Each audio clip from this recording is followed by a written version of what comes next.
जय महाराज जी की सभी को। सुख स्वरूप है तेरा दर्शन, सुख स्वरूप है तेरा दर्शन, सबको सुख पहुँचाते हैं, तेरी शरण चरण में आकर भव सागर तर जाते हैं, भव सागर तर जाते हैं। आज का विषय इस अंतः अनुभूति है, ब्रह्म मुहूर्त की साधना।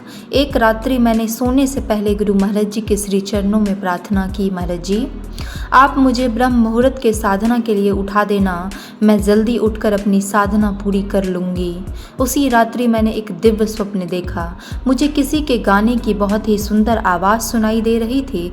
इतना मीठा कौन गा रहा है यह जानने के लिए मैं शीघ्र ही अपने कमरे के बाहर आ गई। मुझे मेरे कमरे के बाहर 3 दिव्य शक्तियाँ दिखाई दी। वे तीनों देवियाँ मातृ स्वरूपा जान पड़ रही थी। उनकी वेशभूषा, उनका श्रृंगार, उनके वाद्य यंत्र बहुत ही दिव्य व अलौकिक थे। उन्हें देखते ही मैं पहचान गई कि ये तो माँ शारदा, माँ लक्ष्मी और माँ पार्वती हैं। वे तीनों देवियाँ अपने मधुर कंठ से गा रही थी।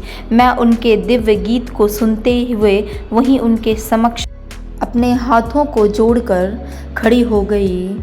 अपने गायन को पूर्ण कर वे देवियाँ बोली, पूर्ण गुरुदेव श्री आशुतोष महाराज जी ने हमारी सेवा लगाई है। जितने भी ब्रह्मज्ञानी साधक हैं, हम उन्हें ब्रह्म मुहूर्त में उठाने जाते हैं ताकि वे सभी उठकर डटकर साधना करें। आप सभी को यह बता देना कि ब्रह्म मुहूर्त की साधना का बहुत महत्व है। आप सभी को यह बता देना कि ब्रह्म मुहूर्त के साधना का बहुत महत्व है।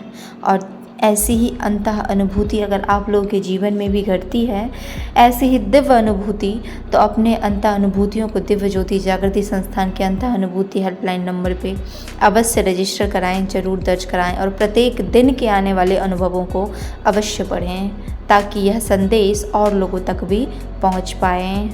जय महाराज जी की आप सभी को। आप लोगों के लिए एक बहुत इम्पॉर्टेंट मैसेज है।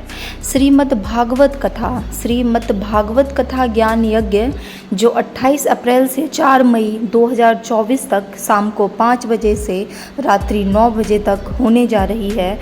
इसका एड्रेस है सोम बाजार park, sector 45, Sadarpur, Noida, UP. जो भी उस क्षेत्र में रहते हैं वो ज़रूर इस कथा का आनंद लें। और अगर आपके रिलेटिव नोएडा के इस शहर में रहते हैं तो उन्हें ज़रूर बोलें कि वह इस कथा का लाभ अवश्य लें। यह परम आनंद देने वाली कथा में आप सभी आमंत्रित हैं। अगर आप लोग भी वहाँ रहते हैं तो इस कथा में जाकर इस कथा का लाभ अवश्य लें। जय महाराज जी की सभी को।